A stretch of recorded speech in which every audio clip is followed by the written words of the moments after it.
is your calculus life changing section. Because from now on, anytime you see a definite integral, you have to check this stuff. Prior to this lecture, we meaning instructors Prof. 1, all the way through Calc 2, anytime we write a definite integral, we had to make sure that it's not one of these boys. Because these guys can diverge to infinity. And then you have the wrong answer. The best way for me to explain this is energy that is stored can be understood as area under the curve. And if you want to store a battery, energy in a battery, which is what batteries do, you convert electrical energy into chemical energy, and it's stored as a chemical inside the battery. And then when you retrieve it, that chemical energy is converted to electrical, in whatever processes. Different batteries have different chemicals, obviously. So the process of conversion between electrical energy, chemical energy, going back and forth. Now, the key is to understand that finite amount of energy produces finite amount of energy plus some losses in the conversion, right? But then you have these instances when batteries are designed and then they just explode. Now, what is explosion? Explosion is infinite amount of energy being released in a very short period of time. That's what the explosion is. Very simple to understand. You can short circuit the outlet. You are sending denominator of current equals voltage divided by resistance. When you send this to 0, because resistance means shorted, means zero resistance, you immediately are getting 118 volts divided by 0. That shoots to infinity for current. Current is proportional to temperature, so if the current goes up, temperature goes up. This all happens in a split second, so temperature is trying to reach infinity in a very short time, which is why you have a mini explosion anytime you short the outlet, and you can, right, you create fire and sparks and you can burn the house down. So, no, I'm serious. These things are, a lot of people don't understand these things. They have their fuse popping all the time, and they say, of course it's popping, it's only 10 or 15. So let me just, switch it and put in 20. He knows exactly what I'm talking about. So you go to that panel and you change the fuse from 10 to 20, and you didn't change the gauge of the wire that goes throughout the house from the panel all the way to the outlet. Do you see this? So you doubled the current. That means the temperature is going to go up. Of course the house is going to be charcoal. So, if you don't know physics, if you don't understand these concepts, you're not supposed to play with them, right? Or make decisions for that matter. Let the professional deal with these things, because that's why they're around. Another good one is when the air conditioning, when you have a central air in a house and the unit dies because it was old, and they say, yeah, we're going to put a bigger one. So, I'm just put it double the size. Did you make your house bigger? Is your ductwork bigger? Or you are just putting in larger ones so you have the larger than your neighbor? You know what I mean? Because what happens is when you try to push that much air through the smaller ductwork, what happens? It condenses water, and water makes mold, and then you die. It's very simple. It's like step 1, 2, 3, right? If you have ductwork that is designed to withstand a certain unit, all you can do is buy the same unit. I mean, newer unit, obviously, of the same size. Now, obviously, professionals know that, and the Joe who wants to, outdo his neighbor, well, breathes in mold for the rest of the life, which is shorter. So now we understand this. So when I said these explosions and all of these things, area under the curve is, you can think of it as that energy. So if anything went wrong in the design, and people who calculate energy, which is integral from A to B, people who calculate energy, engineers, right, didn't catch that the improper integral had the vertical asymptote somewhere in that interval, well, of course battery is going to explode, because you see it in a model. The batteries usually charge at the exponential rate. And there's a lot of stuff that you can learn about batteries. You'll see. Anyway, so now what is the issue here? See, if I have function f of x equals x plus 1, and I am on 1 to 3, oh, we are so happy. Integral 1 to 3 of x plus 1 dx. I don't actually care about the number as much as I care about the graph and what this represents. So if I go here and I draw x plus 1,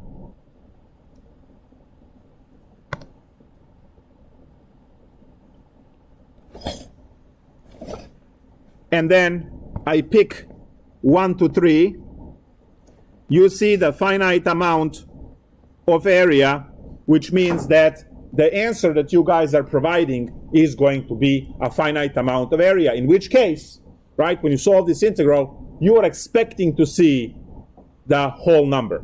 Now we can just count 1, 2, 3, 4. 1, 2, 3, 4. The answer for this is 5, right? If you take a look at the squares, right? So answer for this should be 5. So we have a finite answer.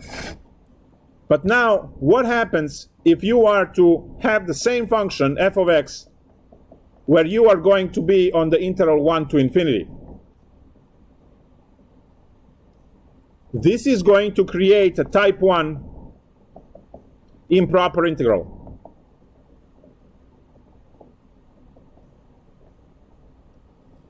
Because now, you see that when you put this 1 to infinity of x plus 1 dx, you are going to get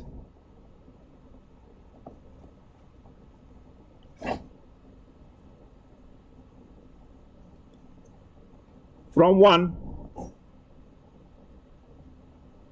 all the way to infinity. This area keeps growing and growing and growing. So as much as this one is 5, this one is going to be infinity, and we say diverges. Meaning it goes off to infinity. You do not want anything that you are designing, unless you are working in Los Alamos and actually designing bombs, which there is a branch of mathematics called mathematics of detonation. One of those professors actually works at NGIT.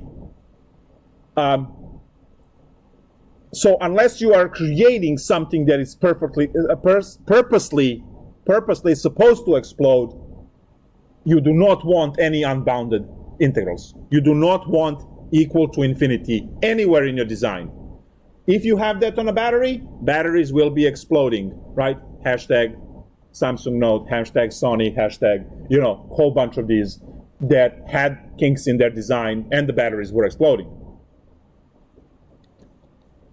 So now, that would be the type 1, when you can see the infinity in the limits and you know that you have to be careful. Now, is every type 1 improper integral infinite? No. Some of them converge. You know the bell-shaped curve, right? So when you draw the bell-shaped curve for statistics, both ends are leaking to infinity, leaking area, right? But the area under the curve is 1, finite number.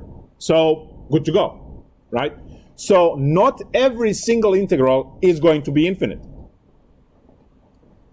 So we'll do a few examples of that one. I want to introduce now the bane of your existence, and that is the type 2. That's the scary one. Say you have the function f of x equals 1 over x, right?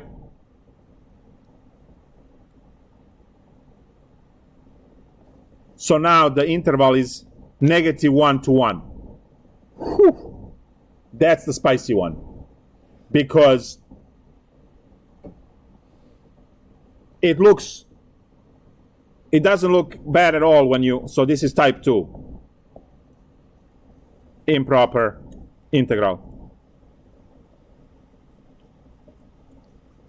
That one looks so nice when you write it down. Look at that, -1 to 1 of 1 over x dx. You can integrate, get the ln, plug in these ones, and you solve it.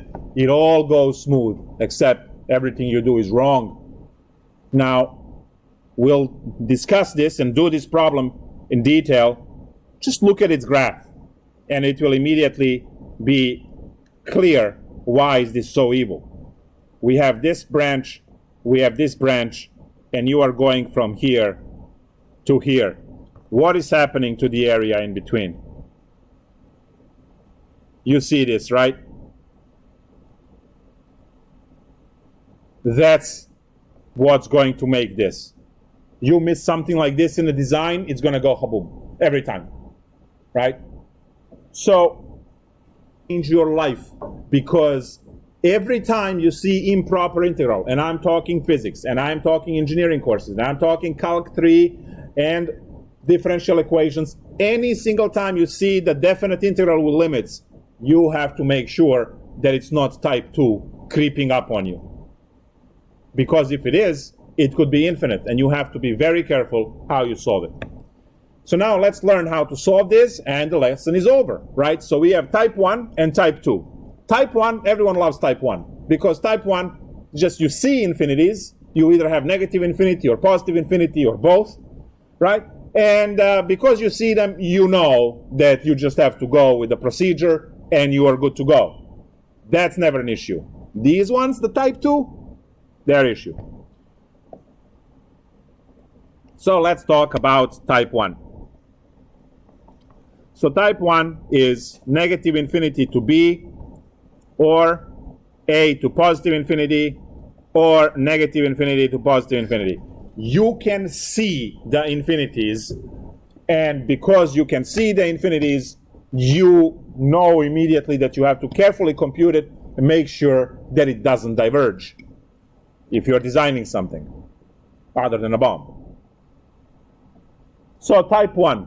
Let's take a look at the previous example that we had, which says integral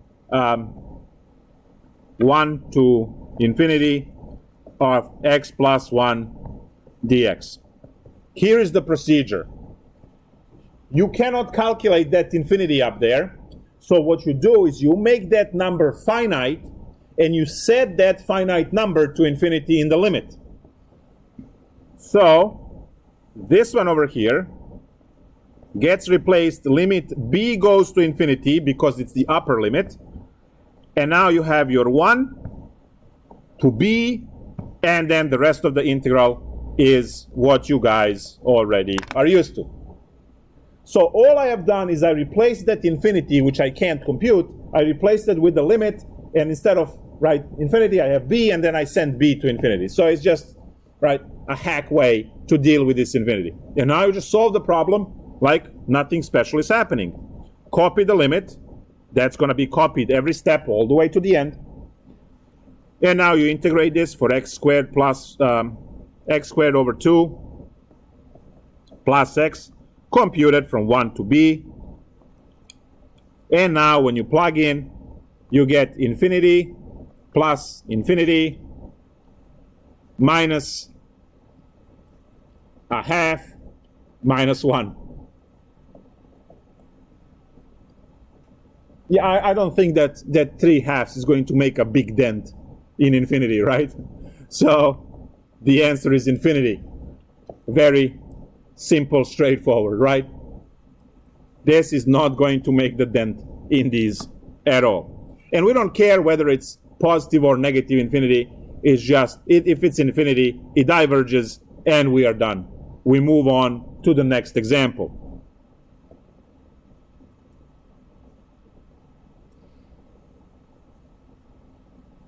Now, next example might be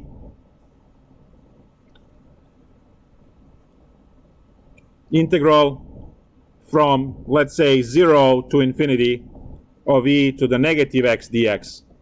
Let's go e to the negative 3x. How about that, to make it a little bit spicier?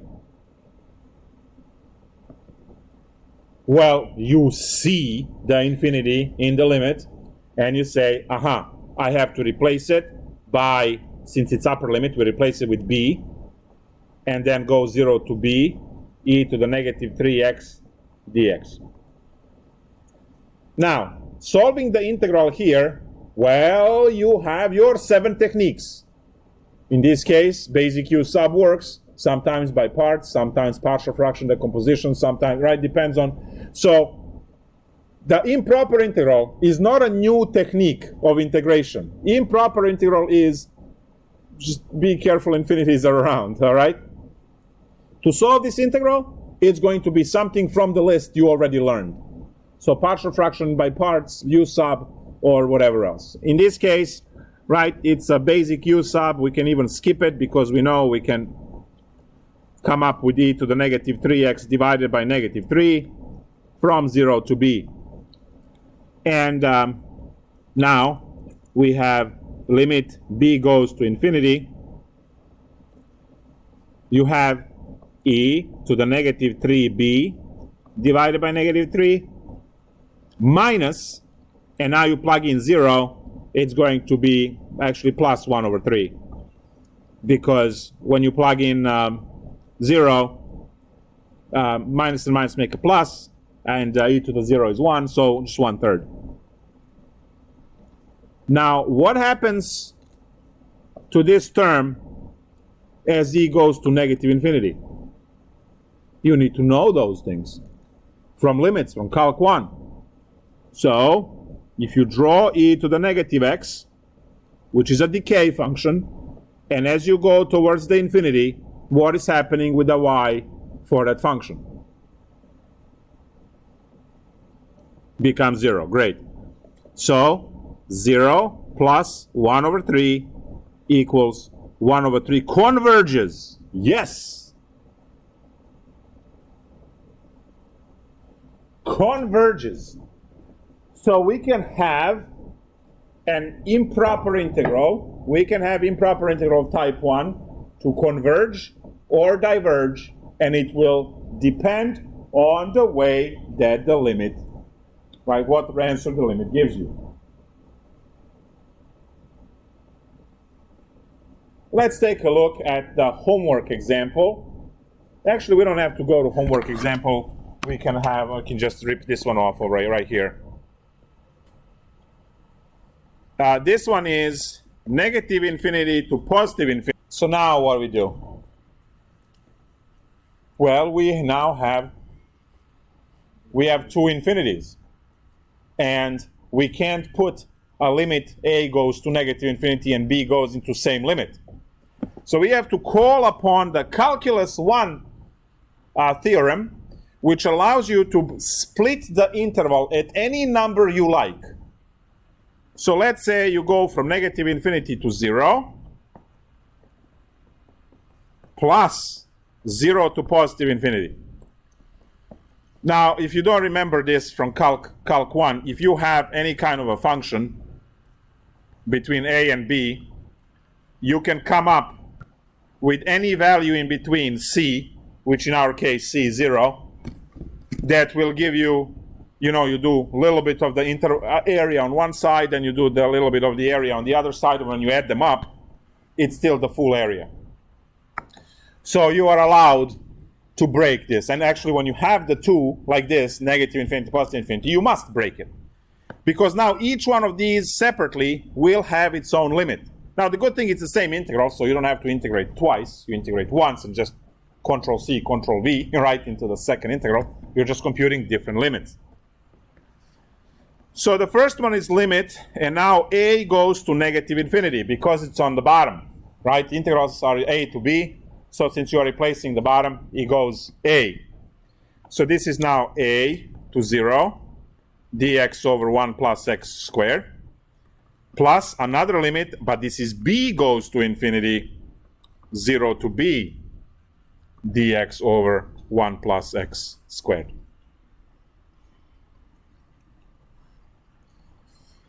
So these are the two integrals. Now, what is the integral of dx over 1 plus x squared? Inverse tangent. So we have limit a goes to negative infinity of tangent inverse of x from a to 0 plus limit b goes to infinity. That's an 8. That's infinity. There we go. Of tangent inverse of x, and this one is going from 0 to b.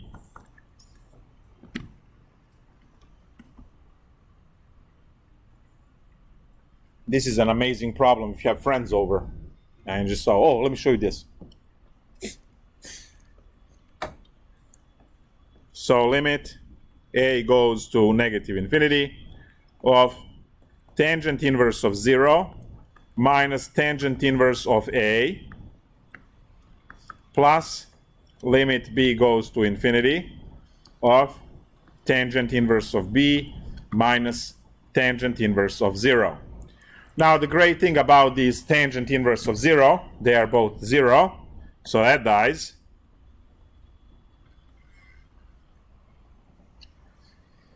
And now you need to know what the inverse tangent limits are. Now that is something that we did the day one. If you flip your notebook or you remember, I asked you to remember this graph because you are going to run into these inverse tangents, and if you don't know this, obviously it's issue. So we have these horizontal asymptotes, and we have inverse tangent snake through like this, pi over 2, negative pi over 2. So negative infinity this way, positive infinity that way. So what is my inverse tangent of negative infinity?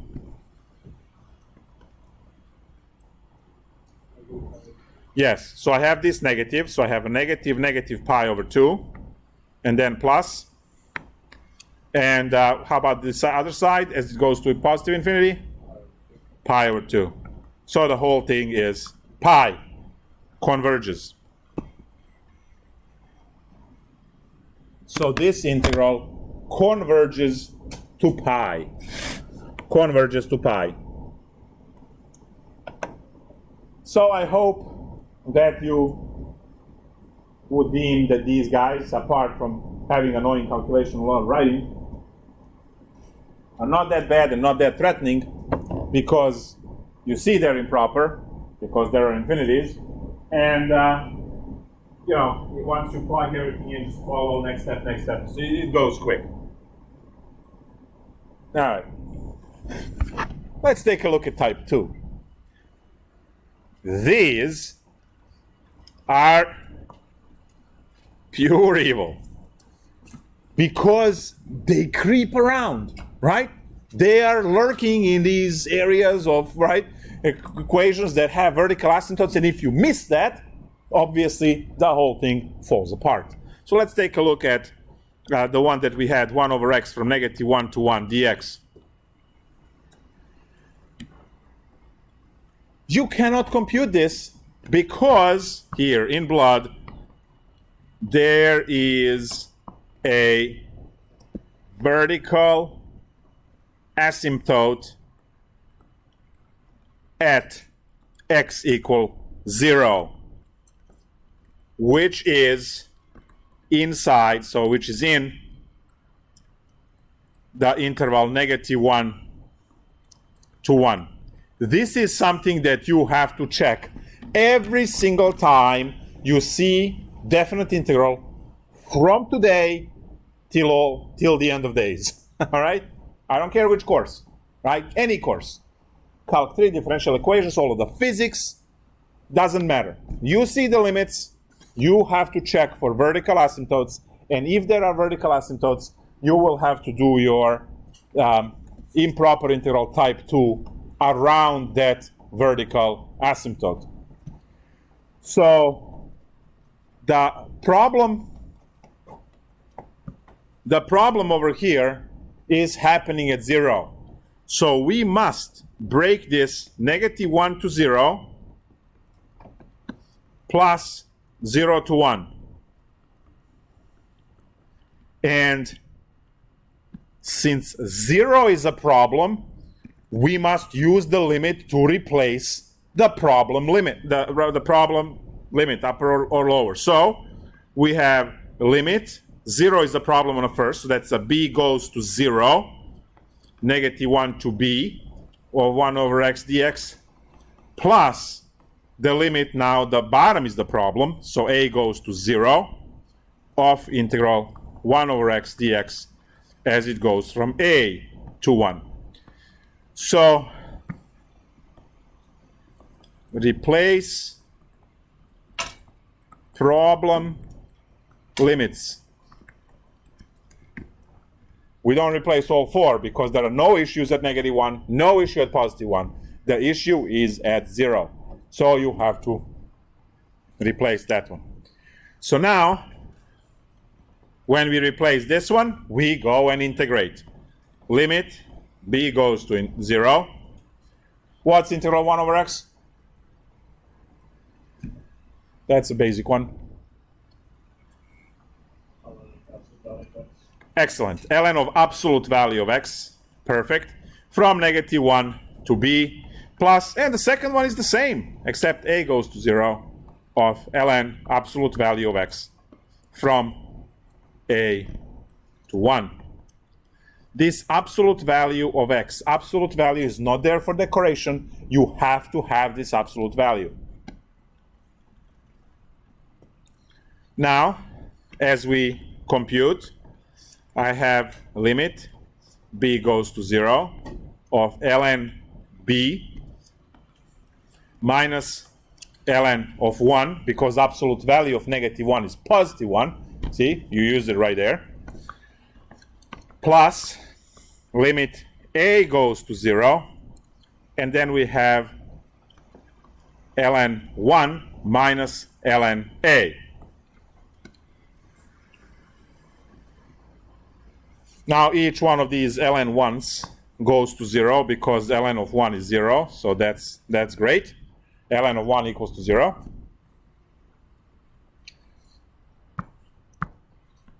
ln of 1 equals 0. That's the pre-calculus.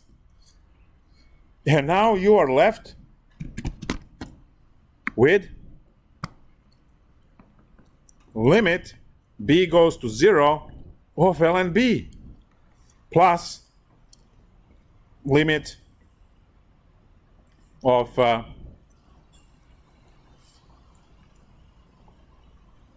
goes to 0 of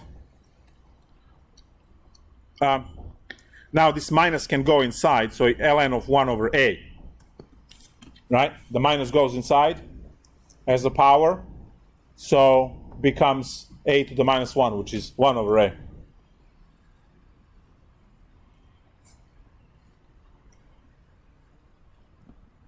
So I hope you see infinities all over the place. It immediately diverges. Because if you take a look at the graph over here, at 1, as the b, which is your x value, as it goes to 0, it shoots down to -infinity. So as soon as you have one of these to work out to be infinity, obviously, when you add and subtract stuff to it, it's still going to be infinity. So the integral diverges. Again, we don't care whether it's positive or negative infinity. Later on in math, you might learn, if you're interested, that actually positive and negative infinity meet at the same point when you bend the number line.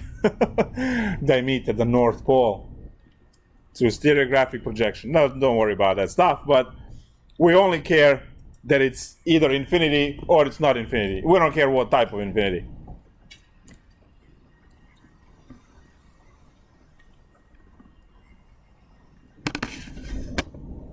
So now you have seen both of these. Now,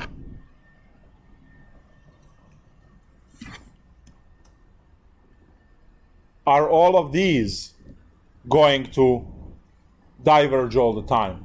And the answer is no. You have to solve to see. Now, what I'm primarily concerned with is that you recognize the integral, right? Because, guys, I can go back to integration by parts and just take one homework assignment with definite integral and just move those numbers. And I create this immediately, right? So, as I said, so far till today, I had to be careful not to put, numbers that would give this. From today, you have to be careful what you got, because now you know this, right? And you know that you can run into an integral, especially this one, right? They look so nice and sweet, but the issue is obviously the asymptote. So the area will leak top and the bottom, and in this case, right, it goes to infinity. So we saw examples when it converges, we saw the example when it diverges. Let's take a look at another example for this one. So improper integral type 2, because as I said, those are the ones that are hard to figure out.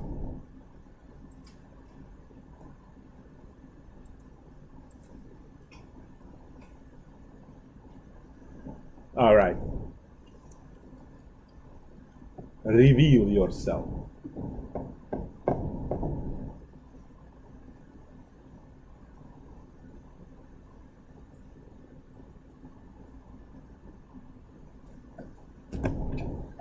Problem 39 looks really good for you.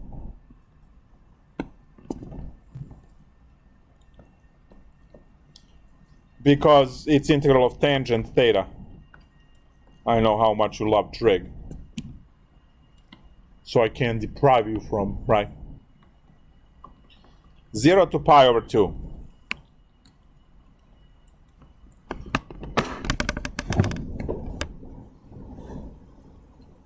Now you might say, oh yes, I remember how to integrate.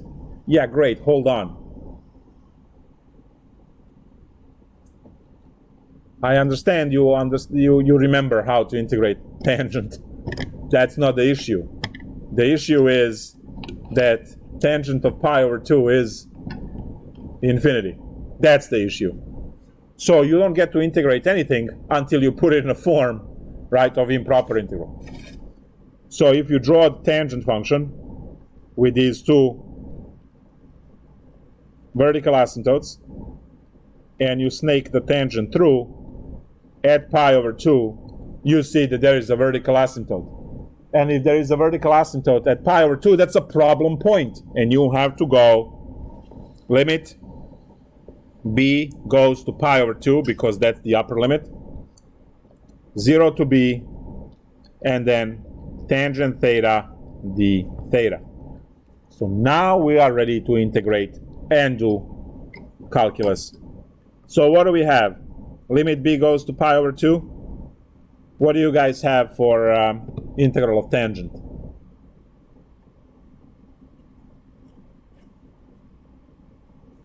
You either memorize the answer or you know the identity to solve it. So which one is it?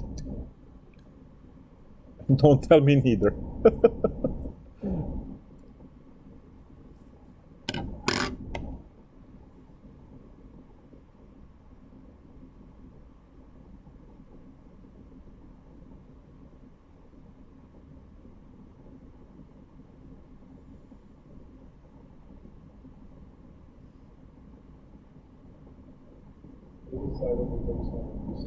Yes. So you are going to go and say integral of sine theta over cosine theta d theta, and then use u sub to solve this 0 to b. Now, being that I'm doing this since before the fire was invented, I'm just going to say ln of tangent theta plus secant theta because I know, from 0 to b. So u sub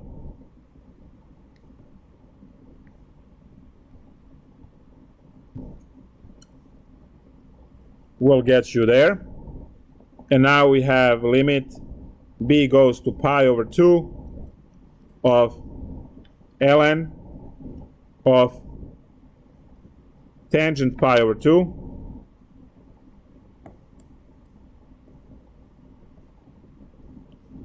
plus secant pi over 2 minus ln of tangent 0 plus secant 0.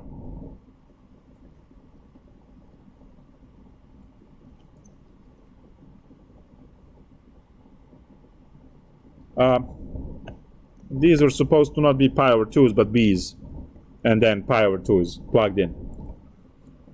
Okay, so the tangent of pi over 2, we know it's positive infinity, so that's the term that blows everything up, because this one is the one that goes to infinity. Secant of pi over 2 is 1. That's one that behaves nicely, because secant is 1 over cosine. Oh no, wait. Cosine of pi over 2 is 0. This one also is bad one, right? Because secant is 1 over cosine, and you have a pi over 2 that's 1 over 0. That goes to infinity. Yeah, both of them are bad. And now you have ln of infinity. So if you think about that, here's your ln graph. As you go to infinity, this one also goes up to infinity.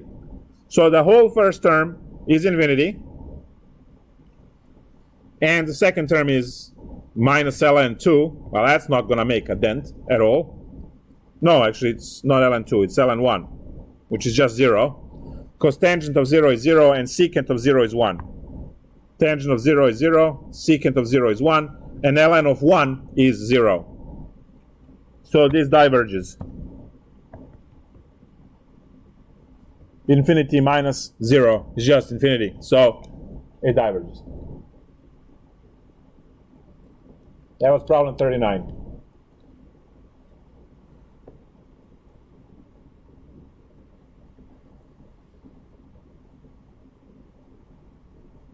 One more problem, and we are done with this lecture. And that one problem is problem 53. Integral 0 to 1 of ln x dx. Try it on your own. I mean, talk to people sitting around you.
Okay. We draw the function inside the integral, and we see that the area they're looking at is right there, and we see it's leaking downwards, so that can be converge or diverge, depends on the calculation. So I have to run the full calculation here. The problem point is 0, because that's where the vertical asymptote is.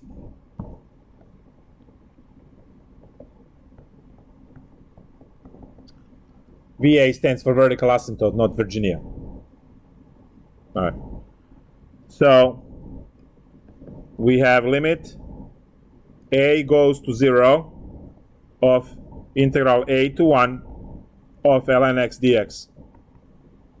Now you either memorized the integral for ln x, because it's not a basic integral. So you either memorized it, or you know that you are supposed to use integration by parts. Now, since we haven't done integration by parts in some time, let's just do it one more time so we can enjoy the process.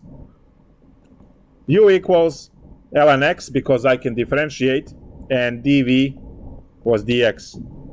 So du is 1 over x dx, and v was just x. Now we put our trusty arrow, and we get limit a goes to 0, open parenthesis, x ln x minus the integral, and when these x's cancel, you just have dx. So now this is going to be equal to limit equal to the limit a goes to 0 of x times ln x minus x computed from a to 1. So now we get to plug in 1 everywhere. This is going to be limit of 1 times ln of 1 minus 1 minus, and now we have a ln a plus a. Limit a goes to 0. So ln of 1 is 0. That kills the first term completely. So what we are left with is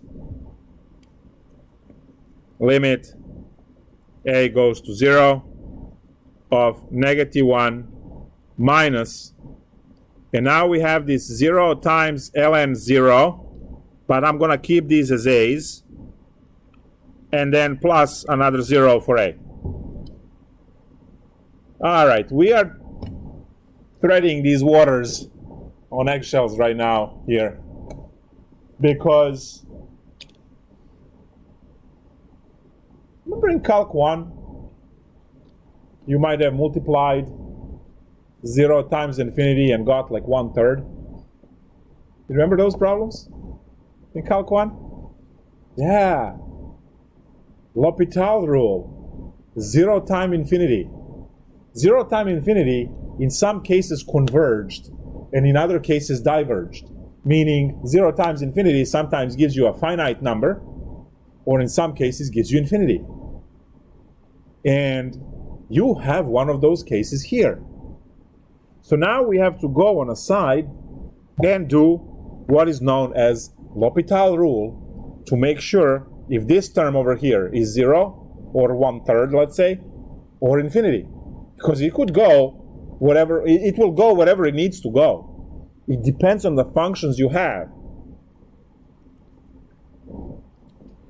So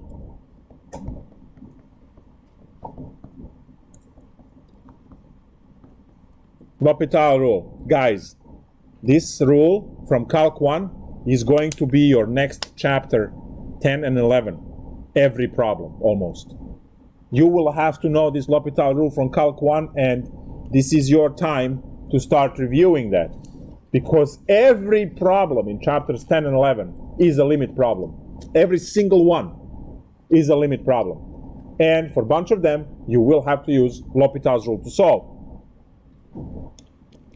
So for L'Hopital's rule, what we do is we just need to, don't worry about the minus, because we have -1 minus. So we're just taking limit a goes to, let's just change this now to x, because I want the x ln x over here.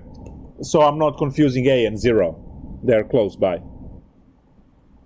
So when I plug in 0, I get 0 and -infinity. So I have 0 times -infinity.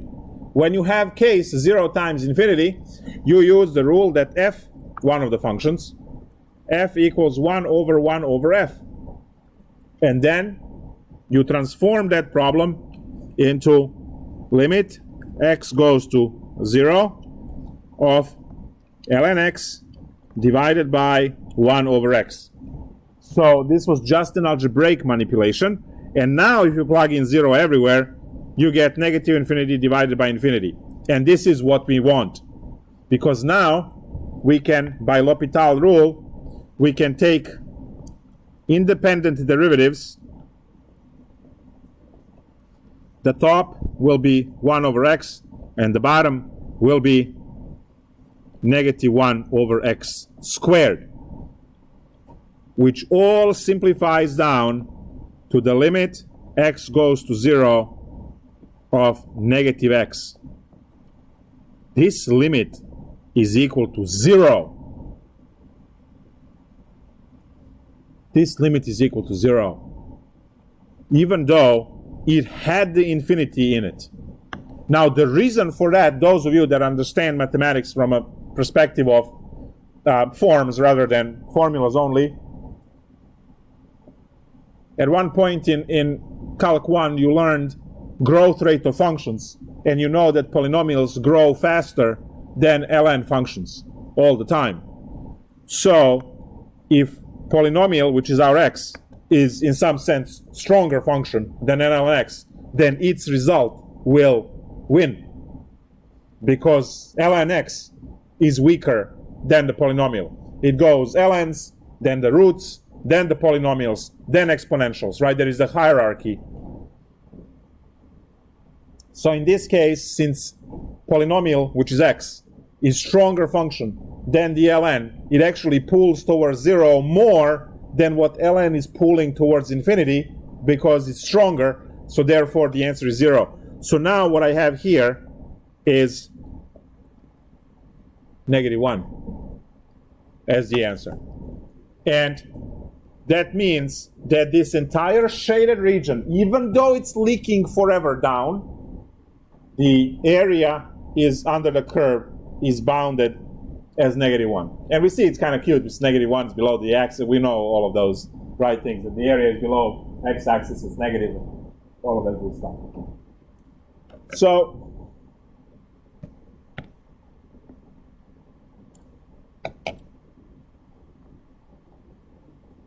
some of these problems are going to be very tricky. So when you get it wrong on MyMathLab homework or practice, make sure you're also checking your limits, and use the software to check the limit, because if you are getting the calculus 1 part wrong, right, then and when put infinity here, well, obviously -1 minus infinity, it looks like it diverged, right? So you have to know L'Hopital rule from Calc 1 to successfully compute the limit of that middle part, right, so that you can claim the correct answer. So if you are getting problems wrong, there are a whole spiel of things that can go wrong, right? Number one, you didn't spot the improper integral. That's a facepalm, because you were supposed to spot the vertical asymptotes or the problems that make denominator 0. Make sure you know those. Make sure you know that ln has the asymptote at 0, 1 over x, and 1 over x squared, and all of those guys, right? So pitfall number 1, you didn't even see the improper integral coming. Okay, you can fix that. Next, you didn't integrate properly, right? That's a whole other issue, because you have basic integration, u sub by parts, and all of the other spiel, like 7 different techniques of integration. Maybe you integrated wrong, so that's also a possibility. And then finally, when you're done with the integral, now you have to take the limit, right? So this is like a 3-step procedure where each one of those steps is its own entire world. And you can check those worlds independently on the software. If you are using, let's say, Mathematica or whatever else, you can start the problem by graphing the function. And then you use your eyes to look at that graph, and you say, aha, vertical asymptote, or aha, a point is missing, right? So that's the first issue, and that takes care of the first part where you know it's improper. Then you integrate it, right? Then you type the integral without limits. You just want to integrate to make sure that this part here worked out well. So you plug that into the software, and integral of ln x, and it will spit this out. So now you know, okay, it was improper integral, the graph confirmed it, I integrated correctly, graph confirmed it, now it's time to take this limit, right? Most of the time, this is where you mess up because you do not recognize the L'Hopital rule with the 0 times infinity, or infinity divided by infinity, or 0 times 0, you just claim. You cannot claim 0 over 0 is undefined. No, you cannot claim infinity, you cannot claim anything, because 0 over 0 does not have to be undefined limit. Sometimes it's 5. I can very easily make a problem whose limit looks like 0 over 0 undefined, but the limit is actually 5. That's a joke to make. Look at this. I'll put it in as this orange box. Limit, x goes to, and I'll just have x squared minus 25 divided by x plus 5, x goes to negative 5. So now when you factor on top, limit x goes to negative 5, this is going to be negative. That's fine. So when you factor on top, you get x minus 5, x plus 5, divided by x plus 5. These guys cancel, and your limit is negative 10. See? Now plug in negative 5 up there. 0 over 0, right? So you cannot claim just by looking at the derivative, at the limit, oh, this is just blah. You have to do these calculations, which is also one of the tough parts for the upcoming chapters on power series, because every problem is a limit problem, and vast majority of them have this, which is L'Hopital rule. So you have to be very good in picking it off, right? Which is, this now the fair warning for you guys to review L'Hopital rule, which is the study plan. Holy nightmare, that thing is great, the MyMathLab. You go to study plan, you go to 4.7 or 8. One of those is L'Hopital rule. You have the link to the book that is loaded. You have a whole bunch of problems. They show all. You can also look at my lecture on my channel, the way I taught my students in Calc 1, which is literally 2 months ago we ended the course. Oh no, 2 months ago. 3 weeks ago I had a Calc 1. I taught that lecture in summer 1 for 6 weeks. So if you type the title, don't use the section number because the sections are shifted because of the book, new edition of the book, split the chapters and all that stuff. So now you have to type or go to anyone else's channel and just learn it. But from today till the end of the course, it's pretty much limit every single problem. All of the problems today were limits. Then we're going to cool it off with limits a little bit for differential equations. We still have limits in differential equations, but not as much. And then starting tomorrow to the end of Calc 2, limit every single problem. Every single problem is a limit. You need to know L'Hopital rule. That's the improper integrals. So be careful, right? Make sure you get into habit of checking if you have a definite integral with numbers 3 to 7.